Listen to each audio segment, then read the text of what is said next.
خیرکم من تعلم القرآن وعلمہ، تم میں سے بہترین شخص وہ ہے جو قرآن سیکھے اور سکھائے۔ معزز ناظرین کرام، السلام علیکم ورحمۃ اللہ وبرکاتہ۔ آج کے سبق کے ساتھ ہم حاضر ہیں۔ الحمدللہ ہم نے سورہ بقرہ کی آیت نمبر 109 تک ایک ایک حرف کر کے تجوید کے ساتھ پڑھا ہے اور صحیح تلفظ کے ساتھ ہم نے پڑھنے کی سکھانے کی کوشش کی ہے۔ تو آج ہم آیت نمبر 110 سے آگے پڑھیں گے، ٹھیک ہے؟ آیت نمبر 110 سے آگے میرے جو نئے بہن بھائی اس چینل پر آئے ہیں یا آ رہے ہیں تو ان کے لیے بتاتے چلیں کہ اس چینل پر بلا ناغہ ایک سبق کی صورت میں ویڈیو اپلوڈ کر دی جاتی ہے جس میں تجوید کے ساتھ قرآن پاک پڑھنا سکھایا جاتا ہے اور صحیح تلفظ کے ساتھ سکھایا جاتا ہے۔ اگر آپ اپنے تلفظ کے ساتھ قرآن پاک نہیں سیکھ سکے، پہلے کبھی نہیں سیکھ سکے کسی وجہ سے، تو آپ بلا ناغہ ان ویڈیوز کو اگر دیکھیں تو انشاءاللہ ان ویڈیوز کو دیکھنے سے آپ تجوید کے ساتھ قرآن پاک پڑھنا سیکھ سکیں گے، بلکہ آپ اوروں کو سکھانے کے قابل بھی ہو جائیں گے۔ تو آج اپنے سبق کی طرف چلتے ہیں ہم سورہ بقرہ کی آیت نمبر 110 سے، ٹھیک ہے؟ یہاں سے ہم پڑھیں گے وَأَقِیمُوا الصَّلَاةَ سے آگے، اور طریقہ کار وہی ہوگا کہ پہلے ایک دفعہ ایک ایک حرف کر کے جہاں پہ جو قاعدہ لگے گا تجوید کا وہ ساتھ ساتھ بتاؤں گا، اور اس کے بعد جب ایک دفعہ کمپلیٹ ہو جائے گا وہ سبق تو دوسری دفعہ ہم پڑھیں گے اس کو روانگی کے ساتھ، ٹھیک ہے؟ اور روانگی کے ساتھ بھی میں پڑھتا ہوں تو آہستہ پڑھتا ہوں، اور اس کا مقصد یہ ہے آہستہ پڑھنے کا۔ روانگی کے ساتھ بھی پڑھتا ہوں اور آہستہ بھی اس لیے کہ جب آپ غور سے سنیں گے تو آپ کو اندازہ ہو جائے گا کہ یہ لفظ کہاں سے ادا ہو رہا ہے، یعنی کہ اس لفظ کا آپ کو مخرج پتہ چلتا جائے گا کہ یہ لفظ کہاں کہاں سے ادا ہوتا ہے، ٹھیک ہے؟ تو آج کے سبق کی طرف چلتے ہیں۔ اعوذ باللہ من الشیطان الرجیم، بسم اللہ الرحمن الرحیم، وَأَقِیمُوا الصَّلَاةَ وَأَقِی قاف یا زیر قی، قاف کو موٹا پڑھیں گے، وَأَقِیمُوا الصَّلَاةَ، میم کے بعد آپ دیکھ لیں گے واو ویسی ہے، الف بھی ہے، آگے پھر الف ہے، یہ سب سائلنٹ ہے۔ میم پیش، یہ جو میم کے اوپر پیش ہے یہ مل رہا ہے صاد کے ساتھ، کیونکہ میم کے بعد حرکت جو ہے وہ کس پہ ہے؟ صاد پہ ہی ہے، اس پہ شد ہے تو صاد مشدد ہے، اور صاد کو ہم موٹا کر کے پڑھیں گے۔ مصلاۃ، مشدد ہونے کی وجہ سے آپ کو تھوڑا سا کھچاؤ اس پہ فیل ہوگا صاد پہ، مصلاۃ وَأَقِیمُوا الصَّلَاةَ وَآتُوا الزَّکَاۃَ، ایک الف کے برابر لمبا یہ ہوگا، یہ بھی لمبا ہوگا، کاف باریک کریں گے، اور زا کو سیٹی کی آواز سختی سے پڑھیں گے۔ زا کے اوپر شد ہے تو یہ یعنی کہ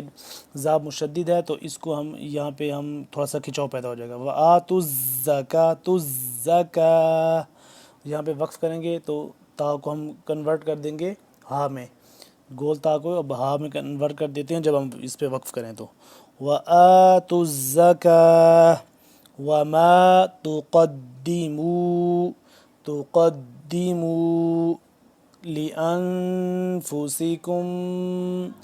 لِأَنفُسِکُم، حمزہ نون زبر ان، اس پہ اخفا ہوگا، اور کاف سین یا سین کو سیٹی کی آواز، لِأَنفُسی، کاف میم پیش کم، یہاں پہ نون مشدد ہے، میم مشدد ہے تو یہاں پہ ہم غنہ کریں گے۔ لِأَنفُسِکُم مِّن خَیْرٍ تَجِدُوهُ، خا یا زبر خی، خا کا موٹا پڑھیں گے، اور را دو زر رن، تنوین آ گیا تو یہاں پہ ہم اخفا کریں گے۔ خَیْرٍ تَجِدُوهُ عِندَ اللہ، عِندَ اللہ، عین نون زیر عین یہاں پہ آ رہا ہے، اخفا ہو رہا ہے، ٹھیک ہے؟ نون ساکن کی وجہ سے۔ عند اللہ،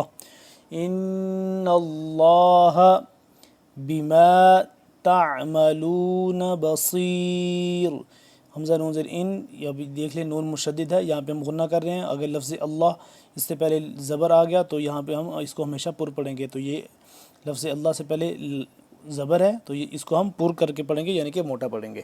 ان اللہ بما تعملون، تا عین زبر تا، عین کو حلق کے درمیانی حصے سے کھچاؤ پیدا کر کے زور لگ کے ذرا ادا ہوتا ہے، ٹھیک ہے۔ تعملون بصیر، صاد یا زیر سی، سین کی آواز سے اس کو جدا کر کے پڑھنا ہے۔ بصیر پڑھیں گے تو سین کی آواز ہوگی، لیکن کیونکہ یہاں پہ صاد ہے تو صاد بصیر پڑھیں گے، بصیر۔ وقالو، قالو، قاف علی زبر قا تھوڑا سا لمبا اور قاف کو موٹا کر کے، وقالو لن يدخل الجنت، یا دال زبر ید یہ ہو رہا ہے قلقلہ، يدخل خابش خو، خلل جنت نون مشدد ہے تو یہاں پہ ہم کیا کریں گے، غنہ کریں گے، يدخل الجنت الا من کان، میم نون زبر من، نون ساکن ہے یہاں پہ ہم اخفا کریں گے، من کان ہودن، ہودن ہوا پیش ہو، یہ ہے ہا چشمے والی ہے، یہ ہوتی ہے حلق کے آخری حصے سے اور سینے کے پاس سے، ہودن، ہودن او نصارا، نصارا او نصارا تلک امانیہم قل هاتوا برهانکم ان کنتم صادقین، نون ساکن، ادھر بھی نون ساکن، دونوں جگہ پہ اخفا ہو رہا ہے، اور صاد کھڑا زبر صا موٹا بھی کریں گے اور لمبا بھی کریں، صادقین، قاف یا زر قی، قاف موٹا ہے، صادقین۔ بلا من اسلم وجہہ، واو جیم زبر وجہ، وجہہ یہاں پہ قلقلہ کریں گے، وجہ جیم پہ، جیم ساکن پہ، وجہہ للہ وہو محسن، محسن یہاں پہ تنوین کی وجہ سے اخفا ہوگا، محسن فلہ، ہا الٹا مد پیش ہو، فلہ اجرہ عند ربہ، اب دیکھ لیں اس ہو اور یہ بھی ہو ہے، بٹ اس ہو کے اوپر پھر مد ہے تو 2 سے 3 الف کے برابر یہ لمبا ہوگا، یہ جبکہ 1 الف کے برابر لمبی ہوگی، فَلَهُ أَجْرُهُ عِنْدَ رَبِّهِ وَلَا خَوْفٌ عَلَيْهِمْ وَلَا هُمْ يَحْزَنُونَ۔ وَقَالَتِ الْيَهُودُ لَيْسَتِ النَّصَارَى عَلَى شَيْءٍ وَقَالَتِ النَّصَارَى، اب دیکھ لیں یہاں پہ بھی نون ساکن کی وجہ سے اخفا ہو رہا ہے، شیء یہاں پہ بھی اخفا، اور اس کے بعد قالت النصارى، وقالت النصارى نون مشدد ہے تو یہاں پہ بھی ہم غنہ کریں گے۔ غنہ کا کیا مطلب ہے، نون مشدد اور میم مشدد کی آواز کو 1 الف کے برابر لمبا کرنا، یعنی کہ ناک میں جا کر پڑھنے کو غنہ کہتے ہیں، ٹھیک ہے۔ وقالت النصارى ليست اليهود على شيء وهم يتلون الكتاب، وهم يتلون الكتاب، کتاب، اب کتاب آپ پڑھیں اگر تو پھر تو ٹھیک ہے، لیکن جب کتاب کریں گے وقف کریں گے تو با ساکن ہو جائے گا، تو یہاں پہ قلقلہ آئے گا کیونکہ قلقلہ حرف میں سے با آ گیا، ٹھیک ہے۔ یتلون الکتاب کذالک قال الذین لا يعلمون مثل قولهم فاللہ یحکم بینہم یوم القیامۃ فیما کانوا فیہ یختلفون، یختلفون۔ ناظرین اکرام، آج کا ہمارا اتنا سبق کافی ہے، اب ایک دفعہ ہم نے پڑھا ہے ایک ایک حرف کر کے تجوید کے ساتھ، اور اب ایک دفعہ روانگی کے ساتھ پڑھتے ہیں، لیکن میں آہستہ پڑھوں گا انشاءاللہ، آپ کو غور سے سنیے گا تو آپ کو اندازہ ہو جائے گا کہ کون سا مخرج کہاں سے ادا ہو رہا ہے، ٹھیک ہے۔ وَأَقِیمُوا الصَّلَاةَ وآتوا الزكاة وما تقدموا لأنفسكم من خير تجدوه عند الله إن الله بما تعملون بصير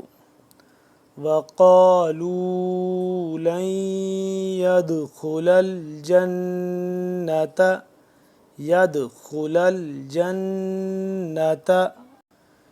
إلا من كان هودا أو نصارى تلك أمانيهم قل هاتوا برهانكم إن كنتم صادقين بلى من أسلم وجهه لله وهو محسن فله أجره عند ربه ولا خوف عليهم ولا هم يحزنون وقالت اليهود ليست النصارى على شيء وقالت النصارى ليست اليهود على شيء وهم يتلون الكتاب كذلك قال الذين لا يعلمون مثل قولهم فالله يحكم بينهم يوم القيامة فيما كانوا فيه يختلفون۔ ناظرین کرام، آج کا ہمارا سبق کمپلیٹ ہو گیا۔ اگلے سبق میں انشاءاللہ پھر حاضر ہوں گے، تب تک کے لیے اللہ حافظ۔ السلام علیکم ورحمۃ اللہ وبرکاتہ۔